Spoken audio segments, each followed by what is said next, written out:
The Reluctant Messenger. I am a storyteller. I am a story. I am a cautionary tale. Drowning in the sea of self, I put my soul upon a shelf, but take it down now and then, imagining we could have friends. Inviting some to come for tea, they sit and kindly lie to me. With silent eyes and distant airs, they say how much they just don't care. And when my fire they cannot fan, all grows dark, and I am nothing but a cloud of smoke. Seriously, I don't get it. How is it that I'm the one that gets shit for being reactive when the majority of the time I'm reacting to the reactions of others to me? Why is it when I express an emotional need, it's unreasonable?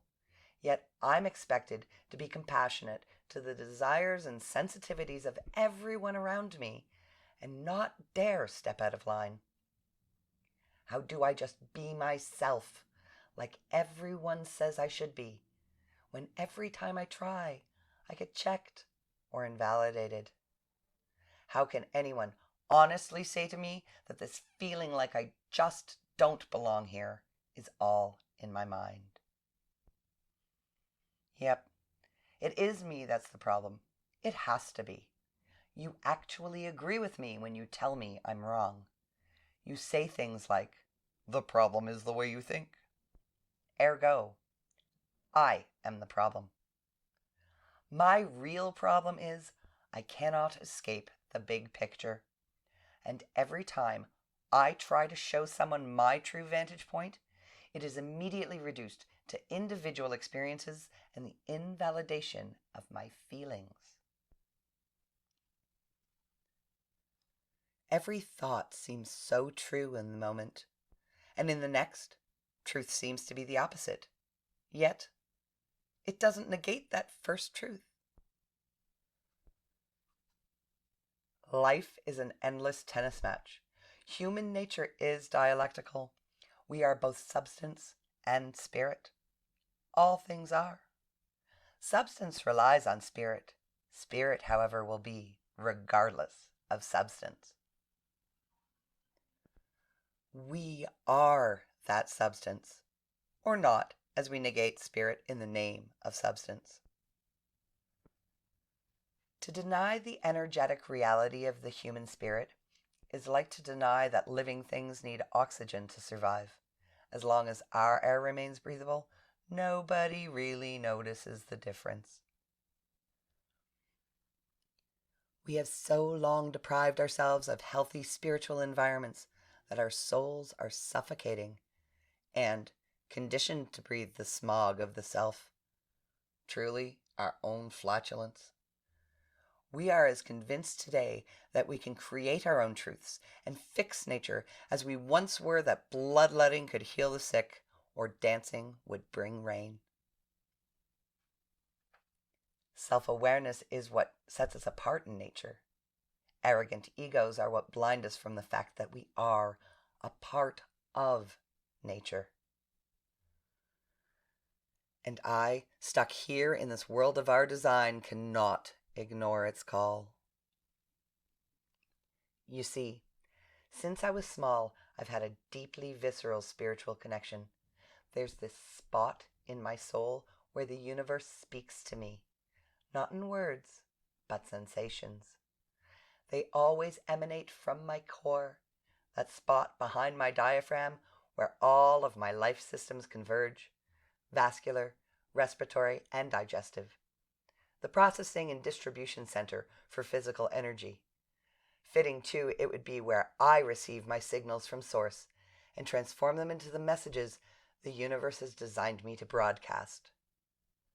The feeling comes from nothing. Sometimes it's like the Big Bang. Others, it's like a slow trickle that flows from creek to stream to lake to river to ocean. When it is a flash, Sometimes it's a brilliant light illuminating beautiful truth. Others, it is the burst of a bulb, casting dark truth upon the manufactured brightness of our conceived reality. Most often, however, the messages are vague and meandering. They come in fits and spurts of conversations with nature, the way the sun breaks through the clouds, the force of the wind, the weight of a raindrop. And then there are the trees. Sometimes I wonder why the trees don't scream, at me at least. If I were one of them, and I caught the spirit of one of us, I would be rattling that energy, oh my. But no. Trees are gentle, honest, frank. Sure, some are expressive, some are bold. The wisest pick their moments. How I wish I could dig my toes in the earth and stand with them. There is so much unspoken that has been drowned out by the din of our creation. Our pollution extends far beyond what is physically, visually, or audibly detectable. Our interference has created all manner of energetic disturbance. And the more we seek to halt disturbance, rather than let it dissipate, the more it beats and builds, breaking down walls, and inevitably all collapses. Civilization is not a continuum, nor is life, nor is the universe. It is all cyclic. What's the difference? This silly notion of straight, clear, monochromatic lines with definite beginnings and endings, it is a fallacy. We all spin. We all connect.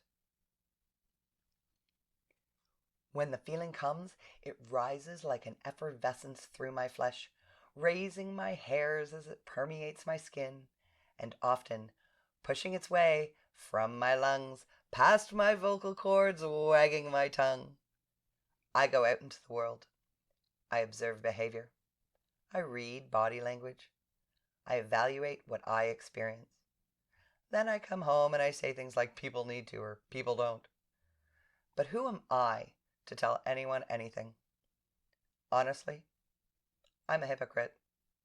I am an addict. I am discontent. I want to escape reality. I am crisis-driven. I look for quick fixes and rely on creature comforts. I paint myself into corners. I abuse and neglect myself. I don't care about what's good for me. I don't have a clue what that is anymore. But I do. I speak to it every time I criticize the world around me. I have always said I'm a creature of my environment. People tell me I create my environment. Do I? Or do I reflect it? We have lost the ability to constructively debate. More and more in conversations of societal issues, arguments get reduced to personal attacks.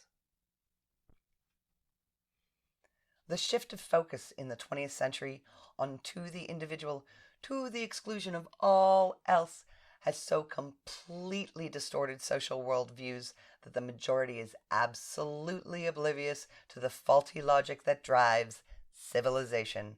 What a misnomer. We have lost the ability to objectively check ourselves. We have turned far too many privileges into rights and abandoned actual rights in the name of the right to pursue privileged lifestyles. Quite naturally, whenever I bring up the fact that our glorious consumer culture is actually institutionalized addiction, and draw attention to our collective responsibility for the dismissal and rationalization of all manner of bad behavior in the name of our selfish pursuit of lifestyle, which is quite literally destroying life, people get defensive and go on attack. They react. And I escape into my uncomfortable comforts, retreat to my fortress of precariously stacked crap, barricaded by all of the things that have been collected with the best of intentions that lay to waste under all of the other things that have been collected and those that I continue to accumulate with the best of intentions, because I resigned to being a consumer. If only I could actually do that. I cannot win. Is it about winning? I get locked in debate. Weeks pass, deadlines loom, and I unsustainably lie in bed with Netflix. This is my cup. I did not ask to be here. But I am. And I stay. Well, they say the road to hell is paved with good intentions. Yeah. I'll see you there.